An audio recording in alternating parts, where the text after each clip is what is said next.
today, we're looking at drawing horses.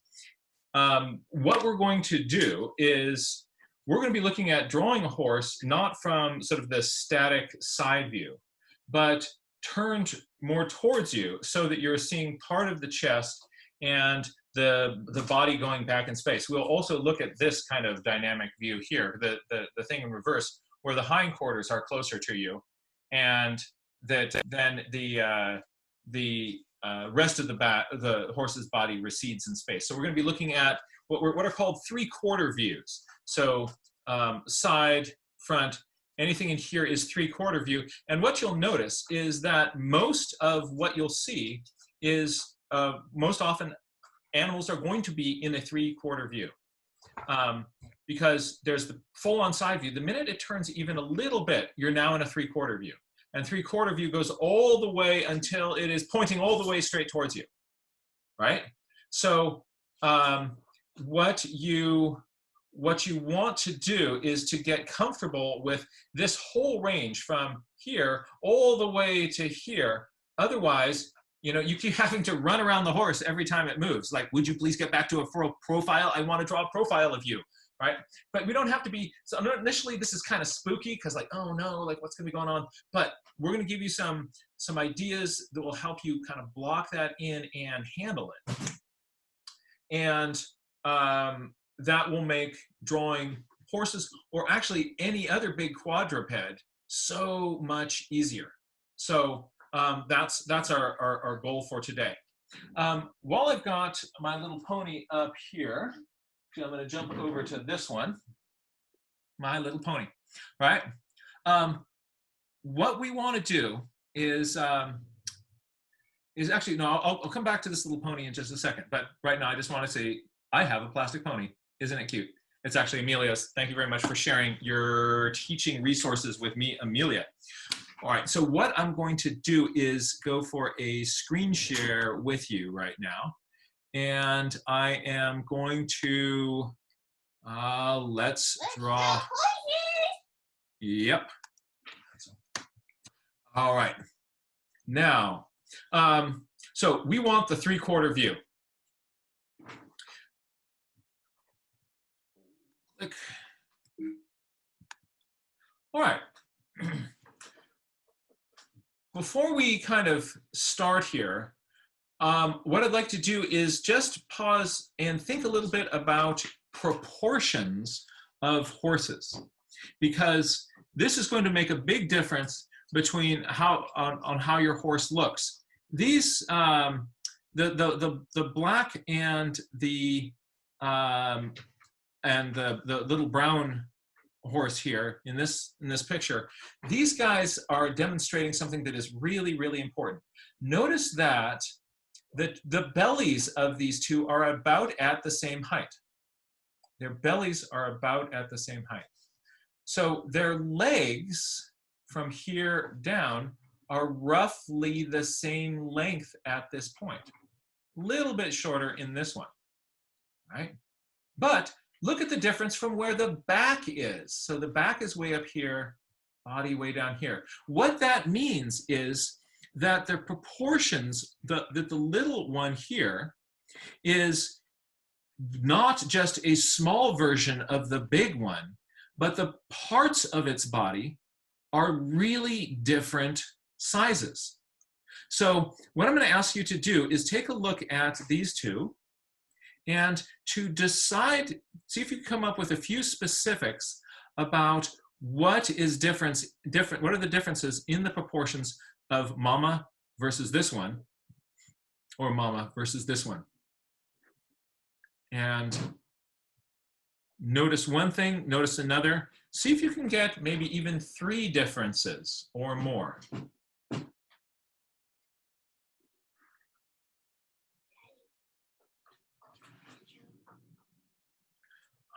what would you like to say? All right. Let's take a look at these two here. Notice that the belly of this one is about at the same belly height here, a little bit lower, but look at that difference in the back height.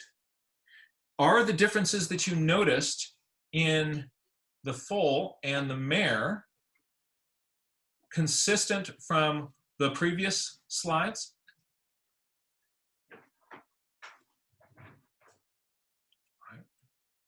So if you are able to, drop into the chat box a few notes about what you noticed. What did you see? What differences did you observe?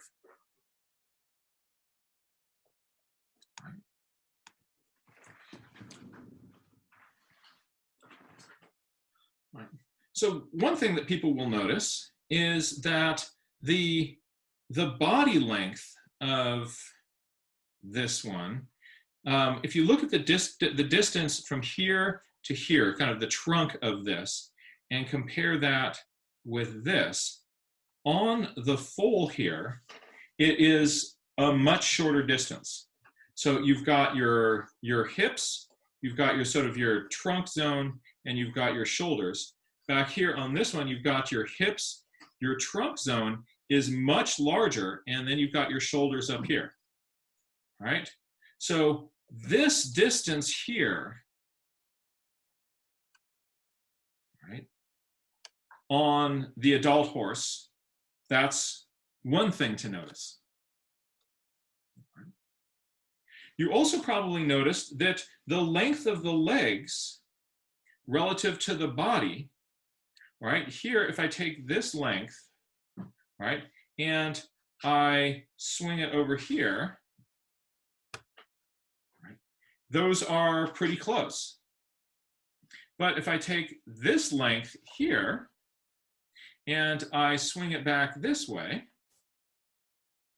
right, the length of the leg on the adult horse is shorter. So the little foal here has much longer legs, just legs for days coming down.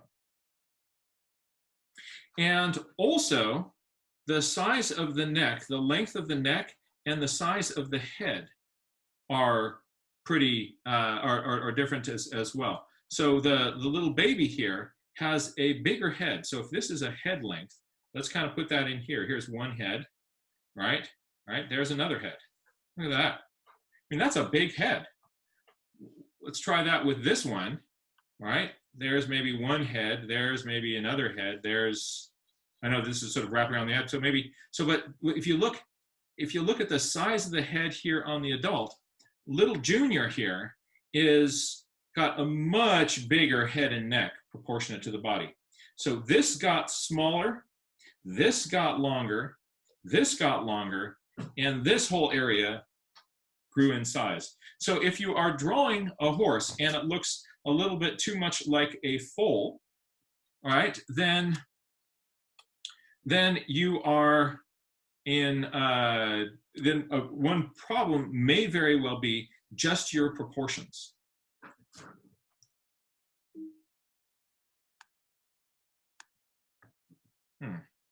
My slide is wanting to advance, and we advance, and no. For some reason, my screen has stopped advancing. So I'm going to stop screen sharing here for just a moment.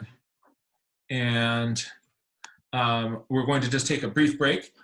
Carolyn has a horse joke that she made up for you that she really wanted to tell everybody. So come on up, come on up. This is, come on up, Carolyn, bold. Carolyn, what's your horse joke? What do you call a baby horse that's tummy hurts? A baby horse whose tummy hurts. Want to tell us? A foal. It's foal. All right, that was very good. Came up with that on our own. We're working on our puns. I'm gonna get a whole nother generation of punsters going here. All right. So yeah, when you was trying to figure out how to do something with a full metal jacket pun, but couldn't really work it. let's just jump back to that screen share. I think that I now am going to be able to get it to work for you. While you're doing that, Jack, there's some comments here, like some people are noticing like the muscles are less developed, and the ribs are showing in the foal and not in the adults. There's a heaviness in the adult. And someone was asking, is there a good baseline feature to use in looking at horse proportions like the head in drawing humans? Yes, well, and the human head thing, that also changes whether you're looking at a youngster or an adult, Mm-hmm. right? So that kind of rule of thumb of like how many heads tall the person, the human being is, the adult is going to be different than a young person. And actually, there's a whole bunch of variation in that. But it is useful to use something like a head length to kind of bop around. And usually I'm using that kind of partway through a drawing when you're trying to like, when you're sort of in that sort of checking your proportions stage. You can use kind of a standard unit like a head length and kind of go like, yeah, wow, that body's surprisingly short. And like, yeah, if that's a head, you know what you can do is you can, as you're sitting there in front, you've seen artists out there kind of doing this, right? What they're often doing is they're saying, I'm going to take my thumb, right? Let's say here is the horse. You put the tip of your pen. Let's see, it's hard to get my hands oriented.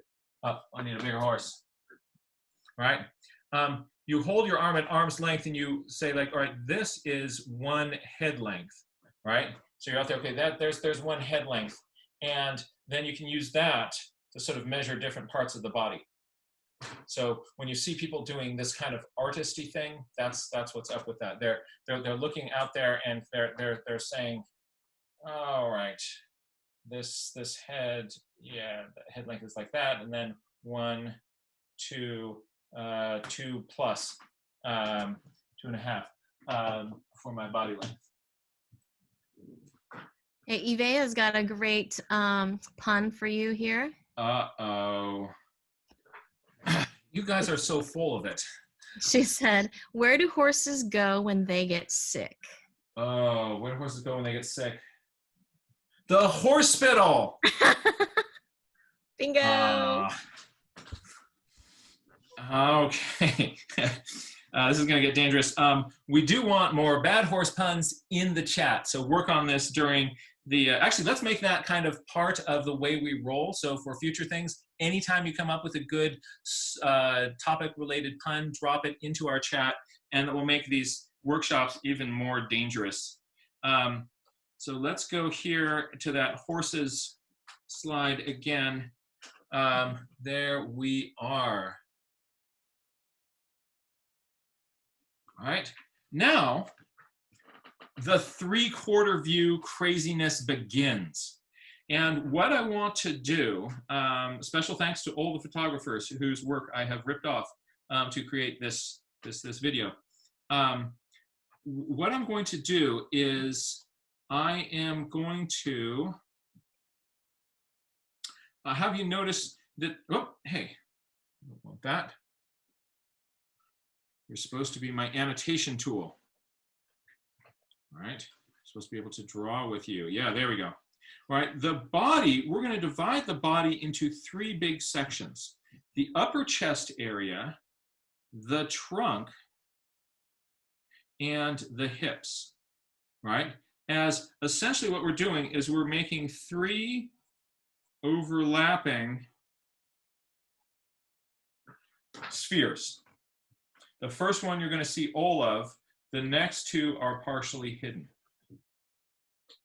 And notice with that bigger belly section, you know, here this is pretty big, and then you see that big belly sticking out, and then that's going to cover up more of the hips. So on the proportions of these, the front one you're going to make big, next one also is going to be pretty big.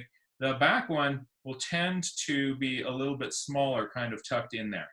So 1, 2, and then there's 3. Another thing that you can do is you can have that back one be higher. Notice in all 3 of these, you have 1, right? Here is another big one. And that back one, it's going to kind of pop up higher. All right. So our 1, 2, 3 body segments. As the horse goes around to different poses, you're going to see these overlap more or less, depending on how much it is turned.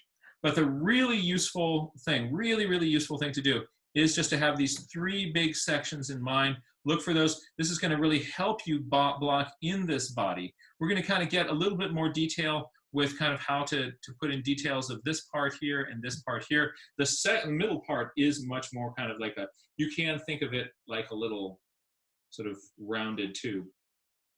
But there will be some special angles we'll add to the front and add to the back. But this 1, 2, 3 is going to be really useful, a very useful trick for helping us draw. Another thing that's going to be very helpful is to keep track of the center line in the front of the horse in the front view, right? And so that's coming up right through the middle, and the center line through the middle of the horse in the back view, right through the middle of those sort of the cheeks back there. In the front, horses have really big, strong pectoral muscles. So their pecs are, if you look here in the front of this horse, there's this zone right in here. And you can see that there's these sort of paired muscles that go up. You'll see that same thing here, this big groove. You see that big groove right here. And there's these big, those are the pectoral muscles. And so you see this little pec pack in the middle of the front of the horse. And the lower edges of the pec pack, the lower pectoral muscle, it's attaching to the middle of the sternum here, and it's coming down onto the leg here, and down onto the leg here. Notice the same thing here, down onto the leg here, and down onto the leg here, right? Now, what's going on here is that this is going to give, when you look at the horse from the front, you're going to see this little house shape, this little sort of up, and then the edges of the pectorals coming down. And so you'll often see that kind of pointing into the sort of the space up here, often not really flat. At some angles, you'll see a little bit more of flat space here, but the more it turns, the more you get this little kind of rocket shape up there between those front legs. So for sculpting the front of the horse, keeping track of where the center line is and putting the pec pack on that, and then your leg muscles are going to dangle down from that on either side. All right. And it is, all right. So if I am doing that same thing on a skeleton here, if you remember from our previous class, we're not going to do it all the muscles. Whoa, hold on.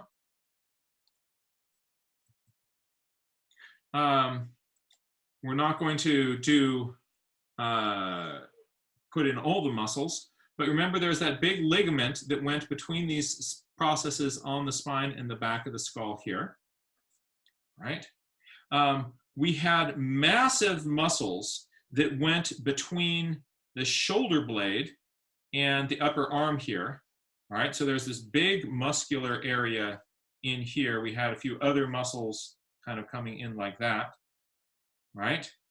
And we also had in the hips here, muscles that went between the hip bone and the knee here and fleshed out a big mass of muscles up here, a medium mass of muscles in here, and everything was small and tendons down here. So we have big, we have medium, and we have small coming down. In between, you have that sort of tube of the body. So now what we're going to do is we're going to think about this previous sort of muscle by muscle structure that we looked at before, and we're now just going to think of it as these three big zones. So here is the front of my body, and it's going to have a midline. Let's change my colors. All right, it's going to have a midline kind of coming up right there.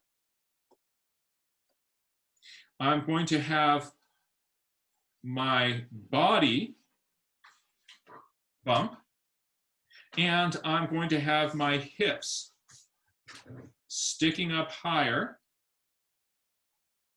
as my three big sections. One last thing I want you to notice on this horse is this is the upper arm bone. This is called the humerus right here. And what I want to do is I want to connect, imagine a line between this humerus here and this humerus here. We'll be kind of getting to this in a little bit, but one way of visualizing this, instead of just thinking about this front as just a big ball, if I have a line that goes between these up here, that can help me think of the front part of the body as this big gravestone.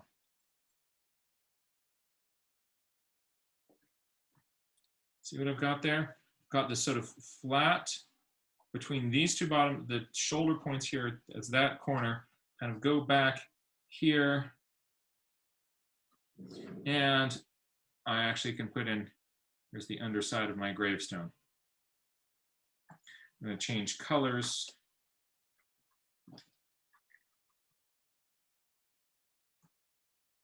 So I've got a flat surface here.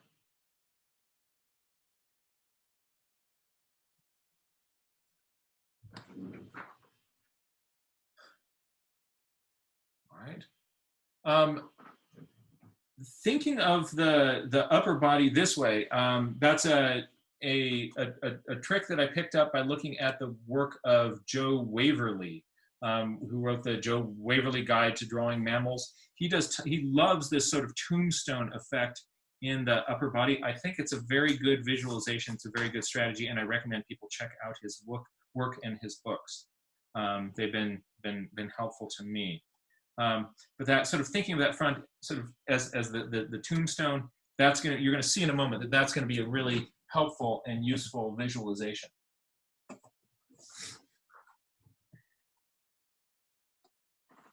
So when I want to draw my horse, here are the basic steps that I take. The first thing that I do is I look at the negative space on the back of the horse and just down its back, along the slope of its back, and kind of around the curve of its rump. And I will put in a line or lines that show this. If the horse is moving around, then what I'll often do is I might get, as it's walking towards me, I might get one line that's like that. Okay, now it moves again. And now I'm kind of looking at more of a side like that. So as the horse is kind of moving around, oh, now it's kind of towards me even more. There it is. But that's the air behind its back and over the back of its rump. That negative shape is going to be really useful for me to hang the rest of the body from. This is very similar if you've seen me draw birds. I will start with kind of the angle on the back of the bird and then sort of put in some bird masses, right? So you've seen me do that before. But here it's going to be the same thing, but instead of that, either for the bird, it was like this or like this. For the mammal, it's a line that comes down. You're going to have an inflection point somewhere on the back where it hits the spine. And you're either going to go flat or often up to where the hips are and kind of get that curve, right? Don't think you have to hit it with one straight line. I will often kind of make sort of several lines and just sort of carve that in. And that makes the back of my critter. The next thing I'm going to do is put in the head. And I realized looking through tons of drawings that I did, I went through a bunch of my old sketchbooks, I always tend to make my heads too high.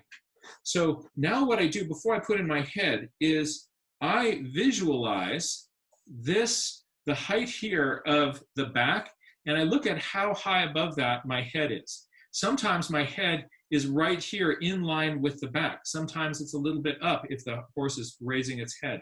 But what I will tend to do is put my head way up high and kind of get a giraffe effect when I'm done, and then kind of wonder like what's wrong with my picture. So just be aware that I know I have a tendency to make my heads too high. You may too. The next thing we're going to do here is we're going to be putting in the head of our critter. And to do that, what I'm doing is I'm putting in a ball for its cranium. So that's the big the big brain case. And then I put a cross over that for the center line of the face and the eyes. If my critter's head is straight towards me, then I will get the effect that you've just seen right here, right? And here is so that's basically what I've got going on up here. But if it is sort of turned at a side, that cross doesn't have to be the same length on either side. And also you see how these are at right angles? That's what you see when it is looking towards you. As it's looking at an angle, you'll see that this will often be staying parallel to the ground. And but the direction of the snout can be off at an angle. So you don't have to kind of keep these. So here is, rough kind of blocking in quick horse face. All right. Now, there are my 3 circles. From here, what I'm doing is I'm hanging off that line of the back. Those 3 spheres of the body are going to be hanging down from that, and I've got my front one, my middle one, both of those big, a little bit smaller in the back, and notice that the back one is a little bit higher. So you'll just see that expect to see that, and if there's something else that's going on, if that doesn't happen, you'll be surprised, and you'll notice it because it'll be different. So there's that 1, 2, 3. This is just a great way to get a ton of anatomy with a few quick lines. From there, I'm going to put my legs in. And the legs, they're going to dangle down from the front and the back ones. There's 2 things to keep in mind. That is that let's see here. So if my body is really, really foreshortened, then my legs are going to be much closer together. So this distance here, right? This distance here between the front and the back leg is going to be much closer. So I want to pay a lot of attention to that space there. The positions of these 3 balls will dictate it, but what we will tend to do, at least what I tend to do, is I always put these legs much too far apart because I'm so used to seeing the horse inside view. Another thing to notice is that the front legs come straight down like posts. At the very end, there's a bone that turns out. The back legs have a bend in them. Right, so if you're looking at remember, here's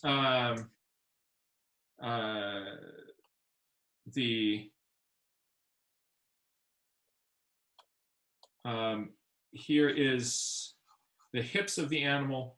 Here is the femur, kneecap, tibia, fibula coming down like this, and here's the foot of the horse.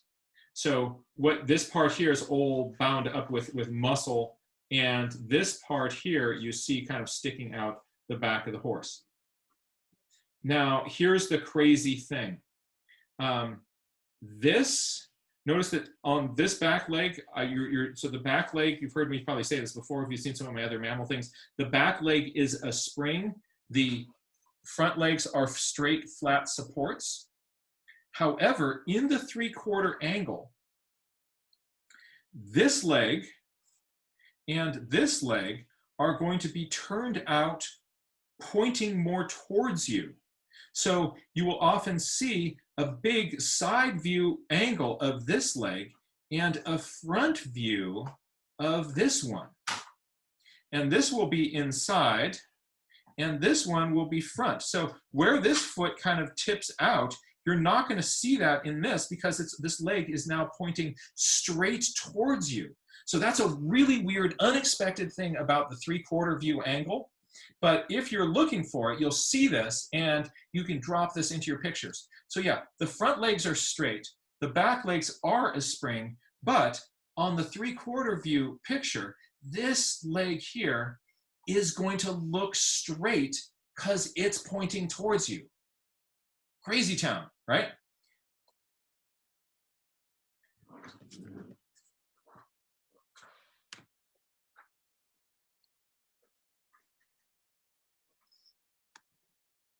Another thing that helps in placing these feet is to imagine a kind of a foreshortened piece of dirt that is underneath the feet of the horse. And so, oh, hold on, I'm getting ahead of myself. Right. So here's this foreshortened piece of dirt. You'll see Mark Simmons does this a lot. He'll put in just a little foreshortened rectangle underneath the critter, and that's the place where the animal stands. That's going to help you get the locations of the feet on the ground a little bit more accurately. That helps you prevent having all the feet come down to the same height. You're actually looking out along a plane of dirt here. And so when you go, before you draw in your feet, it will help you just to sort of place a little landing rectangle below your critter.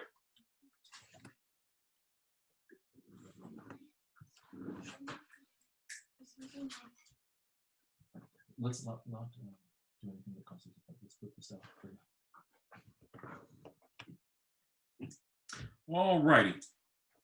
Now, remember that Joe Waverly tombstone in the chest? I'm going to draw that in on top of my first circle. So what I'm getting is, here is this front plane of my body tilting up like this. And what this really is going to do is help me start to think of the front of this horse as a three-dimensional shape. Here's my midline coming down here. All right. And that, just as a quick visualization, you're going to find is really useful in imagining this horse as having planes, surfaces that turn at different angles. So here would be where you would have the points of those the front parts of the shoulders. So that's where the shoulders are. Shoulders down to the elbow here. And going down your leg.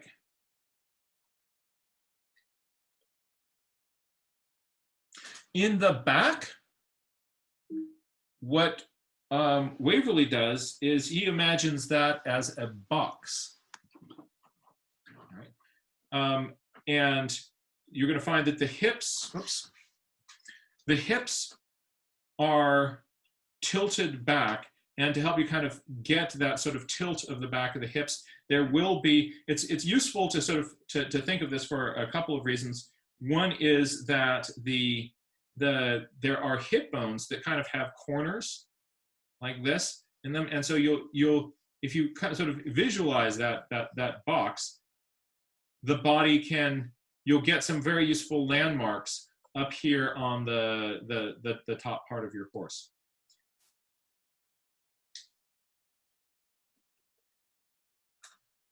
The last thing I want to do is to attach my head into my body. If I imagine a tube coming down from the head, a flattened tube, it is going to intersect Joe Waverly's tombstone. And that's going to be how my head is going to attach to the body. So what I'm visualizing here is this being kind of the hole that my neck comes out of. And that is going to be where my head is going to attach into this front surface of the tombstone.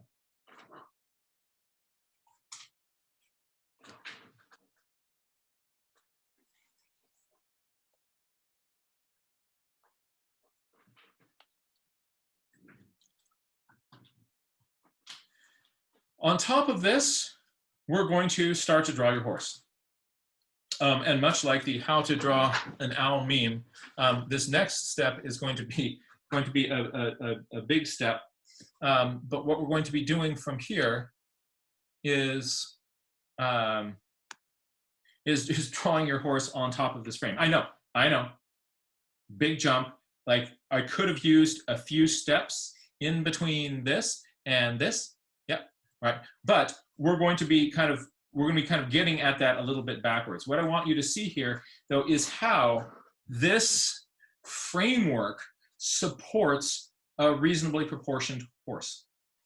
And it's useful to kind of get in here and look at like, so what's going on with the tombstone, right? There's my tombstone. Okay, the tombstone is really the whole kind of shoulder girdle, right?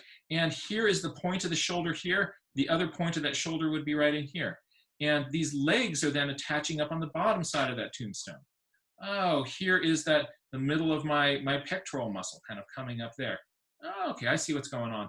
Another thing that's really neat to look at is, again, is the front, this leg that is pointing towards you. Straight column, this one coming down a straight column. On those, you'll see that the upper part of the leg is big. The upper part of the leg is big. You then get a medium-sized part. You get a medium-sized part, and then you go skinny, and you go skinny. So you're seeing that on all of these. The other thing that I think is cool to notice in this is compare the size of, or the width of this with this, right? We're used to the idea that the stuff in the background should be smaller because it's further away. But look, here too, I have this and I have this. What's going on with that? Well, here you're looking at the front view of the leg. Front view of the leg is thinner than more of the side view of that leg. So when you're seeing the side of the leg, this back one, this is going to be thicker. And the front view, imagine you're trying to gallop into the wind. You're going to want a more streamlined profile, kind of hitting sort of on the front side of the leg. On the inner sort of thigh, you can have your leg front to back be as wide as you want. And the wind here is just going to go rushing by you. This would be more of a wall. But it's a little bit counterintuitive, at least it is for me, because I am so used to thinking of this leg, I'm going to draw it the same way as this. But this whole leg, I'm seeing it from a different angle. It's a different look.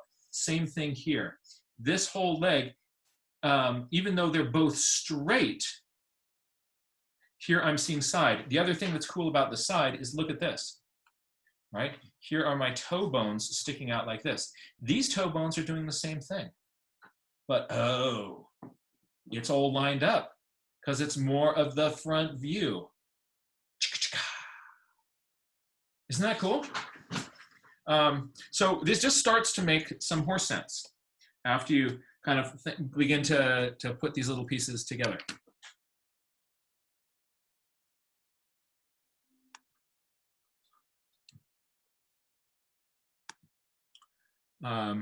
Here's just, this is just sort of noticing that I often do like to kind of get in and kind of punch in some of my lines, and that's what I'm doing here, just giving a few of my lines a little bit more definition.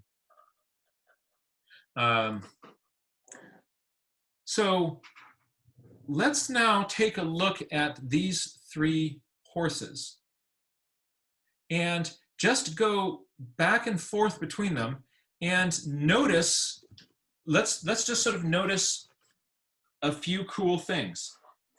Wouldn't it be hard to draw that middle horse and not put the head higher? But look at, you know, right off the back of that thing, right? Its head is just a little bit above. It's just a little bit above where those hips are. Huh, that's really interesting. Let's notice also, you know, when we're drawing those three sections, that back one is smaller, the back one is higher.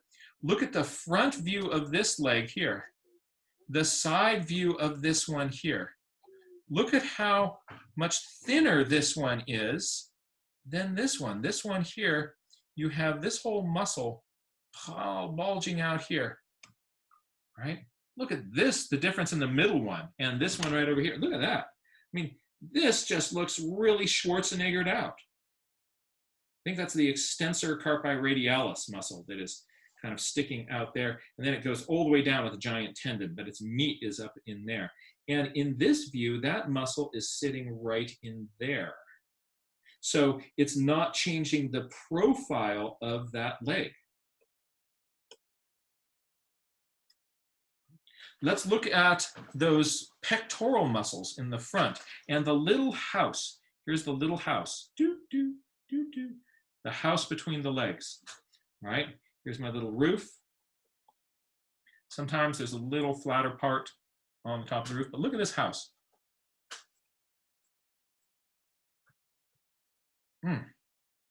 So that's going to allow you, I like to think of putting in that center line and then a little bit of pecs on either side. This, I'm going to let this side be thicker, more muscular. This side, that's coming towards me. The knees, knees, that would be up there. The wrists down here are big and blocky, nice angles. I have not yet figured out a good way to commit to memory the angles around these joints here and these joints here. So what I find I have to do is just be sure that I look and look again and look again and look again, and don't have the hubris to think I know what to see. If the critter is being cooperative and staying around, I'm going to really look at the shapes of those joints, because there's interesting angles that happen there. Right. What I'm going to ask you to do right now is to choose one of these horses and make a quick sketch. Again, let me just I'm going to walk you through what I do, right, and see if that works for you. I'm going to go on the one on the right. I come, let's use a color that's a little bit brighter. I come down, right? All right, so there is that first line. I then attach a head to it, and for the head, I'm just thinking kind of that eye line, the center line, and a ball for the cranium. I have my sections, 1, 2, and 3. And I'm going to hang my legs down from that. Those feet are going to meet on a platform. And kind of blocking in that platform will really help you get those feet onto the ground in a way that makes sense. Then a negative shape that is very useful is to take a look at the negative shape, the shape of the air right under here, head, neck, start of the chest. How does that change on the critter that you're looking at? So what is the shape of the air right in there? What is the shape of the air right in there? What is the shape of the air right in there? Of course, if the animal that you're drawing is walking around and moving, you can either draw the one that is not moving, or you start several different drawings, and eventually, if it comes back to a pose that you've already started, you can continue on that drawing. You don't need to finish any of these drawings. Notice that the neck is coming down right to about here, right above the pectorals. Neck is coming down right in there. Neck is coming down right in there. Ooh, that's cool. All right, I'm going to clear these lines away. And what I'd like everybody to do is to don't worry about details, but try to use some of these systems to block in the shape of the horse on a piece of paper that you have right now. Let's try that now. We're going to take the next 2 minutes just to do that horse blocking.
Take a moment to look at your drawing what I'm hoping is that you haven't drawn something in with very sort of precise tight details yet, that it's still kind of in that sketchy early stage.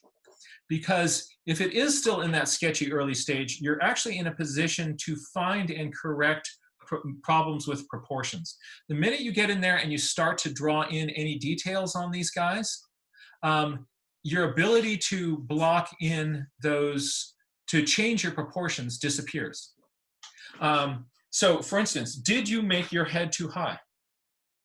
If so, you can draw in on the same page a better head position. Did you make the front legs and the back legs too far apart? Did you make the legs too short? If you made any of these sort of proportion mistakes, what I want to encourage you to do now is, without worrying about, oh no, I don't want to mess up this drawing, think of this drawing as a study. Draw over it right now with some features in a position that you think is a little bit more accurate. Just tweak the positions of some of those limbs to see if you can refine it.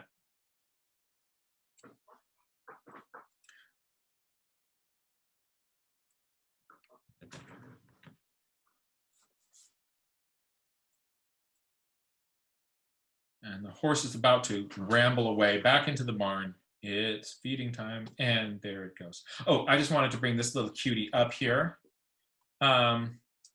just because I wanted to just, you know, it's fun to fool around a little bit.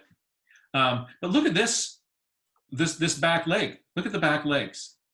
This is such kind of a clear example of a leg that is pointing towards you and a leg that you're seeing the side of.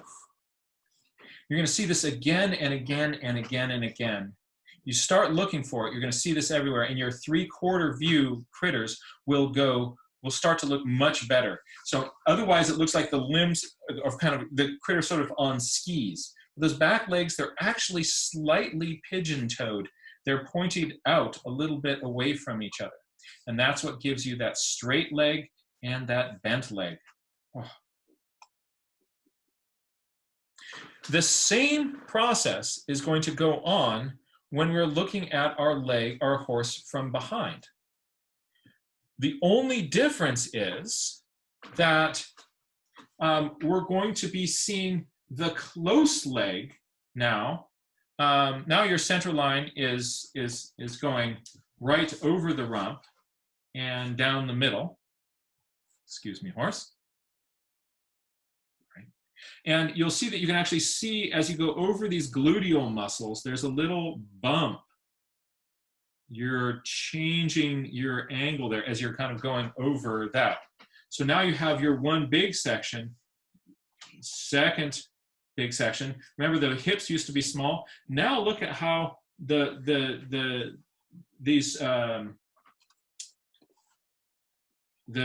tombstone up here is just now it's looking smaller. The more that the horse turns away from you, the more you're going to be seeing this leg more inside. Now the front one is thicker and the hind one is thinner. I was going to put a T for thicker, and then this one is thinner, so I'll put a T on that one. That's very helpful. But let's try just a slightly different view of some horses here. All right, so look at this again. If you put in your three circles, that back one now is big. All right, then another big kind of trunk one, and we're going to wrap a smaller. So you're going like this. I've got a big section. A smaller section, and I then have a smaller section that wraps around the front of that. And I could even, here is that kind of the corner of Joe Waverly's tombstone. It would be kind of up there like that.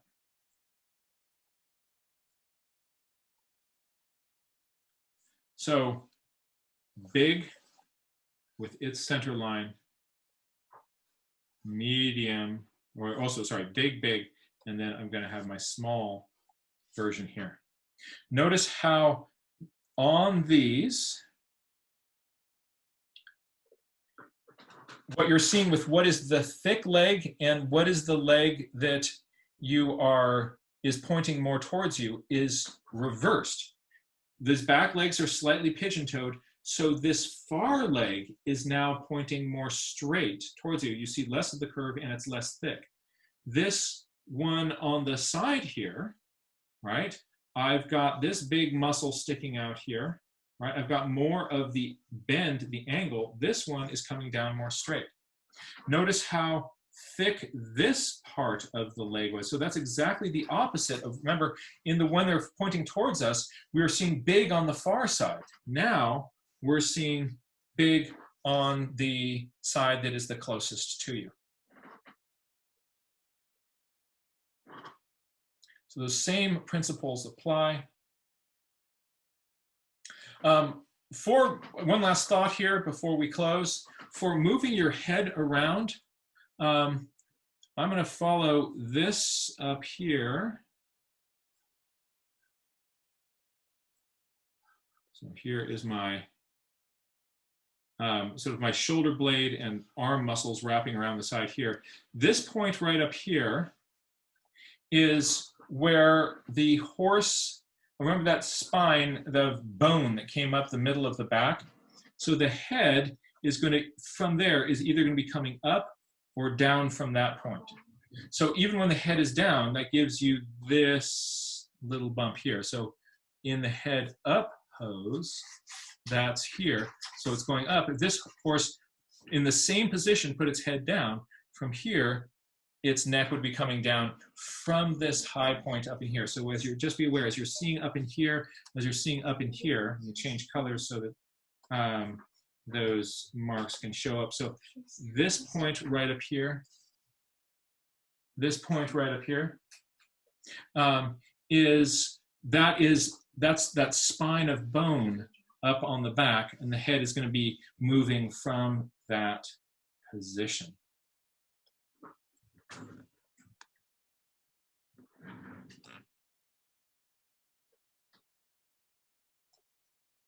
So these workshops are brought to you by the generous donations of viewers like you. If it's possible to make a donation to help support me doing this, I really appreciate this. You also can find at my website, johnmuirlaws.com. We'll put up this video, the previous horse drawing video, and lots of other resources to help you be able to draw what you see. So johnmuirlaws.com, you can go to that website, and the most useful thing to look at is probably the blog archives. You can search there really easily to find things that you're looking for. I hope that these workshops have been useful to you in being able to draw what you see. A lot of the anatomy work, which we played with in the previous workshop, if we combine that with this sort of chunking and understanding the body in these like big zones, like the chest zone, the trunk zone, the hips, you know, as you're foreshortening the critter around, that way of visualizing the horse is really, really powerful and really, really effective. You then couple that with your understanding of anatomy and a little bit of these, just the ideas of understanding which legs are, you know, what is the impact of having your legs tilted out a little bit? If you have a good plastic horse model, you can take your little horse model and turn it around and be able to see these different angles and details. And it's great practice to draw from a little toy like this because it holds still. And you can make a slight change in those positions and see how that changes. But first, just double check your critter and make sure that it's, you know, something that's relatively anatomically accurate. This is actually having a horse that will do a pose holding totally still and then rotate slightly for you is this incredible gift.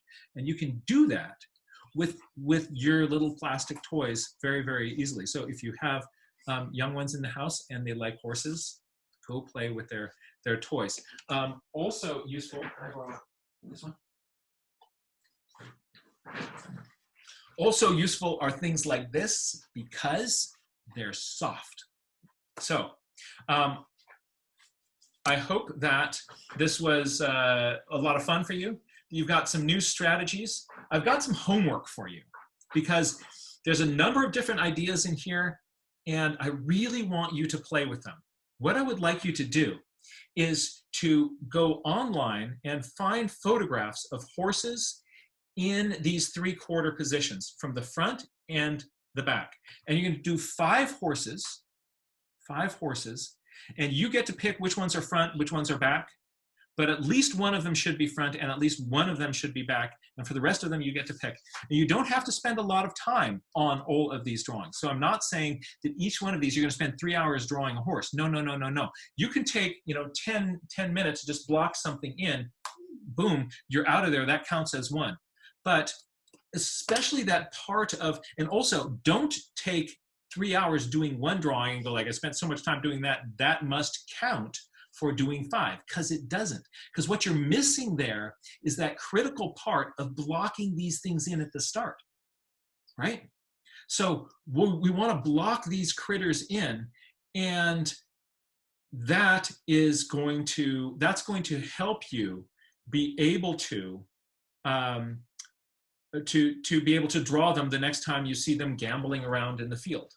Right? In a future workshop, by the way, we're going to be in sorts of action poses where we're going to be looking at what positions do the legs take as they're running, and so if you've already sort of messed with the anatomy, now you're going to mess with foreshortening on a relatively static pose, and then we're going to get into dynamic walking poses.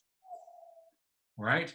All those come together, and you can absolutely do this. So you've got some. We're going to have some cool stuff coming your way.